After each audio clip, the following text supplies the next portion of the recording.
bakal kalah ya sama yang itu. Tetapi kita bakal lihat bakal seperti apa di round kita yang keempat Bermuda karena pesawat sudah terbang. So, Survivors dan pemirsa dimanapun Anda berada, kita akan segera masuk kembali untuk Bermuda yang kedua. Let's go! Oke, ini dia Bigan Bermuda yang kedua. Berang-berang makan coklat. Berangkat pesawatnya dari arah hangar menuju ke arah mil. Dan kalau misalkan kita lihat di sini, EVOS Divine bakalan mengamankan kawasan seperti biasa ada di observatory dan di sekitaran Blue Zone Graveyard ini bakalan jadi milik EVOS. Cuman kalau gue inget di match Bermuda sebelumnya, Iko itu ada di Bull's Eye dan juga di sekitaran Sidiar juga. Ini kemungkinan potensi mereka untuk ketemu di early game itu bakalan gede banget Bigan. Iya, tapi di game pertama karena memang rotasi dari kedua tim beda. Sementara Eko-nya lebih condong ke arah kanan, ke arah mil, dan EVOS-nya lebih lama bertahan di arah sana. Jadi mereka nggak ketemu nih. Malah si Eko-nya sendiri lebih condong ketemu sama tim SES Alpha. Tadi Eko Esports ST12 juga di area Riverside. Oke, itu yang bakalan jadi menarik ya. Apakah Riverside nanti bakalan jadi saksi kembali untuk pertarungan antara kedua tim tersebut. Tapi kalau misalkan kita agak flashback lagi di match sebelumnya, di Bermuda match pertama juga, intensitas fight-nya masih sangat asik, tapi sekarang ada perang Dian. Bandits, ternyata kali ini Electric Boy harus sudah membuka chrononya, dan sayangnya LGF tidak mampu diselamatkan. Ini jadi satu catatan lagi untuk tim West Bandits karena memang ternyata drop zone-nya sendiri banyak terganggu, sementara ada Prime seperti biasanya mereka akan masuk ke area Sentosa, dan sayangnya ini ya West Bandits yang nggak bisa masuk ke area Sentosa sana, malah terkat kali ini posisinya oleh di First Rider yang sudah mulai melepaskan kembali tembakan mengejar Lexus Boy di arah sana. Granada mampu memberikan damage dan Darko berhasil mendapatkan Lexus Boy, dua orang tersisa dari West Bandits. Yes, menurut gue di sini West Bandits Lexus Boy udah bener-bener kejepit banget posisinya. Dia pengen kabur udah nggak bisa, apalagi dari posisi First Rider itu sendiri kayak bener-bener ngunci pergerakan dari Lexus Boy. Tapi di sini yang menjadi satu keuntungan untuk West Bandit adalah dengan terkuncinya Lexus Boy, otomatis kan pertahanan ataupun penyerangan dari First Rider ke fokus ke satu player yaitu Lexus Boy. Sehingga dua orang lainnya dari West Bandit ini mereka masih bisa untuk kabur dulu sejauh mungkin juga. Iya, jadi bait lah ya. Bait. Jalannya jadi bait. Tapi yang dilakukan oleh First Rider untuk komit nge-fight ke arah dua player dari West Bandit ini justru malah nguntungin buat The Prime menurut gua, karena yang ngebuat sekarang The Prime-nya mendapatkan lootingan benar-benar begitu aman di area Sentosa. Tidak ada gangguan dari siapapun, bahkan tidak membagi lootingan dengan siapapun. Oke. Soalnya tadi emang di match sebelumnya, di match 1 ya, di Bermuda juga, itu di Sentosa memang ada dua tim ya, ada The Prime, ada juga West Bandit yang pengen ke situ juga ya kan. Tapi sekarang ya kembali lagi, Sentosa kayak udah menjadi milik The Prime seutuhnya. Padahal kalau gue lihat tadi pesawatnya ya, ini nggak jauh-jauh juga dari arah Sentosa sebetulnya, tapi dari The Prime dan juga West Bandit lebih memutuskan untuk turun awal dan menggunakan zipline ke Sentosa. Oke. Mungkin kayak sedikit ada keraguan ya, kira-kira lebih baik langsung terjun dari pesawat ke Sentosa atau mungkin mau lewat zipline untuk lebih amannya. Tapi mungkin karena The Prime-nya udah ngeduluin, makanya di sini West Bandit yang ngalah. Tapi karena West Bandit ngalah, dia malah sedikit agak terkocar-kacir dengan hadirnya First Rider tadi juga. Nah itu dia. First Rider juga sebetulnya kalau boleh gue bilang mereka tidak dalam zone terkuatnya. Karena kalau kita tahu sendiri untuk First Rider ini mereka adalah tim yang bisa menguasai dua area sekaligus. Ada area di Masaki dan juga Katowice yang sebetulnya selama fase regular season kemarin First Rider selalu bisa menguasai, bahkan EVOS lewat ke sana aja tumbang. Oke, jangankan Bima Sakti dan juga Katulistiwa yang sempat lo bilang, di pit itu sering banget First Rider ngedrop di situ juga. Atau mungkin kalau misalkan mereka nggak ngedrop di pit, ya mereka bakalan rotasi ke arah situ juga. Misalkan habis dari Bima, mereka langsung belok ke pit. Jadi dominasi dari First Rider menurut gue emang lebih condong di area map tengah. Mereka lebih seneng nungguin daripada ditungguin. Lebih seneng nungguin daripada ditungguin ya, karena ya nungguin memang lebih enak gitu loh daripada kita dia lebih seneng nungguin daripada ditungguin. Jadi dia nggak perlu kemana-mana banget, nggak perlu nyari-nyari, nggak perlu ngejar karena memang mungkin lebih enak gitu. Iya. Kalau misalkan mereka udah dapet komponnya, Aha. ada yang dateng ya udah tinggal welcome aja, say hi. Iya, tinggal gimana caranya mempersiapkan satu mekanisme defense yang cukup baik ya tentunya. Setuju. Kayak misalkan mereka ketika melakukan satu defense di satu spot yang emang udah tercover oleh sebuah zona, mereka tinggal ngumpulin beberapa glol aja Bigan. Tapi kalau misalkan kita bahasa overtrader, kita bakalan simak sejenak karena ternyata base bandit yang tersisa 2 orang itu barusan melakukan tembakan ke arah tim DG. Cukup berani keputusan dari serang Alpha yang sudah mulai melepaskan tembakan open firing ke arah tim dari Pop yang sebetulnya sedang melakukan rotasi juga. Kalau tadi di game pertama kita ingat DG Esports ini itu melakukan holding position di area mercusuar. Sekarang Aha. mereka sudah mulai agak sedikit lebih naik ke arah atas dan posisinya pun masih cukup aman sejauh ini di area garasi yang dikuasai oleh tim dari DG Esports seharusnya di arah sana ya. Betul. Masih cukup pasif lah ya. Masih cukup pasif, apalagi kalau misalkan dilihat sekarang di GAN ini kan masih ada 12 tim dengan 46 orang Iya, yang iya. tersisa. Nah, 2 orang yang terculik itu WB. kebetulan baru dari West Bandit Iya. doang. Lainnya, tim lainnya nih kayak mereka belum ada sebuah pertunjukan ataupun pertempuran. Mereka masih saling nungguin di drop zone mereka masing-masing atau mungkin mereka mencoba rotasi juga. Dan sekarang kita lihat, Aduh bahaya nih. ini sebenarnya tempat agak keramat sih kan. Iya, tempat keramat gua di setiap nge-cash ya. Kalau ada dangernya di sana itu pasti selalu ada korban. Oke. Entah kenapa. Apalagi sekarang babak-babak krusial kayak gini, angker rasanya men. Iya makanya kita bisa sebut juga entah itu angker atau keramat. Soalnya kalau misalkan ngomongin memakan korban ataupun memakan nyawa, gue setuju banget. Kayak udah sering banget di tempat di sekitaran pit tersebut karena emang nggak ada kompon. Kayak misalkan, Iya. let's say rumah yang ada atapnya paling nggak buat berlindung dari gempuran danger itu nggak ada sama sekali. Jadi gue rasa kayak gimana ya, mending lu ngehindar agak jauh sedikit. Dari bulatan danger. Iya, tapi kalau Aman. misalkan dilihat sekarang alhamdulillah masih aman. Alhamdulillah, puji Tuhan, yang Ah, masih untuk aman. Oke. Tapi kalau kita ngelihat biar tim yang lain juga, let's say Aha. tadi kita udah ngelihat posisi dari The Pillar Gladius melakukan holding position di patahan, kalau dulu kita sebutnya patahan aura di Oke. area peak ya. Aha. Kita juga melihat di sini Echo Esports tidak terlalu berlama lagi di arah atas, meskipun kalau kita sadar milnya ini masih zona. Tim Echo sudah berada di area atas dari mana. Oke, tapi sepertinya Wow. kita bakal simpen dulu Bigan karena di arah IOG kayaknya bakalan dihantam dari segala arah. Iya, terlalu terbuka posisinya, memaksa serang Azril kali ini harus membuka krononya. Ternyata Azrilnya harus terkembangkan kali ini. Masih ada sebuah tembakan dengan treatment gun ya. Bisa menghil rekannya. Bahkan di sana juga ada Pillars Gladius yang melepaskan tembakan ke arah tim IOG. Azrilnya lagi-lagi harus perkembangan untuk kedua kalinya. Kali ini bakal diselamatkan juga 2 orang atau 2 tim yang menghantam posisi dari IOG ketika mereka sedang melakukan rotasi untuk masuk menuju ke area P. Sudah di-cut oleh 2 tim sekaligus. Yes, tapi gue rasa di sini ketika dari IOG pengen masuk ke Pocinok, gue setuju banget apa yang disampaikan Bigan tadi. Memang kayak udah terseok-seok duluan di awal. Cuman dengan satu mekanisme pertahanan yang cukup baik, apalagi ketika tadi Azril ditembak dari 2 arah yang berbeda, dari arah The Pillars, kemudian dari arah DG Esports juga.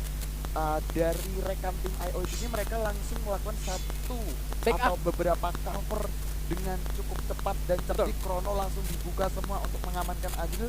Jadi kayak di sini objektif dari IOG, gue rasa mereka kayak di early game gak mau kehilangan 1 personil pun Liga. Nah, sayang banget soalnya kalau misalkan udah kehilangan 1 pun itu berarti untuk power firing kita yang bisa dipertanggungjawabkan kalau udah masuk mid sampai ke late game. Nah, Itu yang bahaya. Itu. Kalau misalkan nih kita ambil dari Eko duitnya keculik. oke. Gak ada orang yang open war dari tim Eko. Gak ada open war dari granat jadinya nantinya. Itu 1 orang keculik aja sebetulnya berpengaruh. Betul, berpengaruh banget. Tadi kalau misalkan lu ngomongin misalkan Ya, tipe misal. dudes keculik nih, tadi kan lu bilang gitu kan. Padahal lu kalau misalkan lihat di scene kompetitif, dudes selalu bawa grenade di atas 10. Itu dia makanya. Itu. Apalagi di meta sekarang dengan granat ya, pertempuran lebih condong di area jarak dekat. Udah nggak lagi LDR-LDRan kadang-kadang. Kalau udah bisa di komit jarak dekat, kita punya granat, kita punya vektor, kita punya krono. Kenapa enggak? Ayo kita buy one, gaskan. Oke. Ya gue setuju banget. kalau misalkan ngomongin pertarungan jarak dekat, emang untuk saat ini lebih didominasi jarak dekat juga. Betul. Kayak ngomongin penggunaan jarak dekat kayak grenade, kemudian double vector, UMP mungkin. Dan lu sadar juga nggak, penggunaan shotgun itu kayak udah bener-bener jarang banget. Kalau dulu kan masih banyak banget tuh meta kayak entah itu double barrel, M1014, tapi MAG7 masih mendominasi juga. Iya. At least bisa kita bilang udah balance lah ya, seimbang. Seimbang untuk penggunaan dari setiap senjata yang ada di Free Fire ini. Kita move terlebih dahulu karena sini sudah ada MVP di round sebelumnya. EVOS Mr. 05 berhasil mendapatkan 3 kill dan membawa timnya mendapatkan buya. Iya, ini dia Predator di match ketiga. Tadi ada di Purgatory EVOS Mr. 05 yang sepertinya sekarang dia masih coba standby di area nomor mereka. Dan sekarang kalau misalkan kita lihat GPX kayaknya bakalan ketemu dengan tim The Pillar. Apalagi barusan ada UFP yang numpang lewat ke arah mereka. Dan sekarang harusnya sih perangnya nggak bakal lama lagi bakalan pecah. Waduh. IOG ternyata keculik juga, Biga. Waduh, ini ternyata permainan dari NXL Liga Game juga patut diwaspadai karena dari tadi NXL ini nggak kelihatan. Mereka melakukan rotasi dari area Rim 6 Village melewati Clock Tower dan posisinya pun tidak terlihat, tiba-tiba udah ada ngedrop di satu tower yang sama berempat sekaligus yang membuat kali ini posisi dari Island of Dan benar-benar dipincangkan dan Ketemu kan? I don't know, enggak. Karena IOG-nya sendiri udah kabur. Oke. Gua kira dari info sadar ada pergerakan dari IOG yang berusaha tepat zona, dan sekarang EVOS Kenzo dan juga Samtertin juga ternyata mereka nggak notice kalau di belakang mobil mereka itu ada IOG. Dua orang numpang lewat. Punten gitu kan. Punten. Ini gue menarik. Meta Misha yang digunakan oleh tim EVOS. Sekalipun kayak mereka misalkan gak ada mobil, motor pun jadi. Apalagi udah ada Vector yang dipakai sama Mr. 05. Ya kan keras, naik motor, turun pakai Vector. Itu menggege gaming sekali. Menjadi meta yang sekarang, tetapi di sini Tanamai Putra berhasil mendapatkan 2 knockdown dan sebuah granatnya menuju ke arah tim dari GPX yang bakal dilululantakan. Sebuah granat kembali dilemparkan dan jebret. Oke, 118 damage menuju ke arah lawannya. Disiapkan kembali di masa lagi bersama dengan Alvaro yang sudah mulai dilemparkan.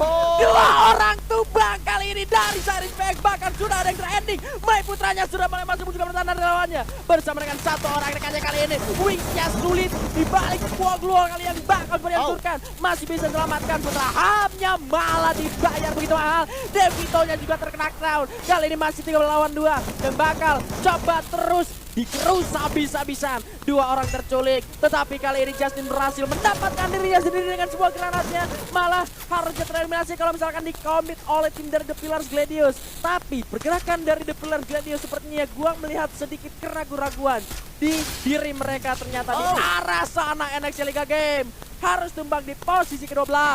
Waduh.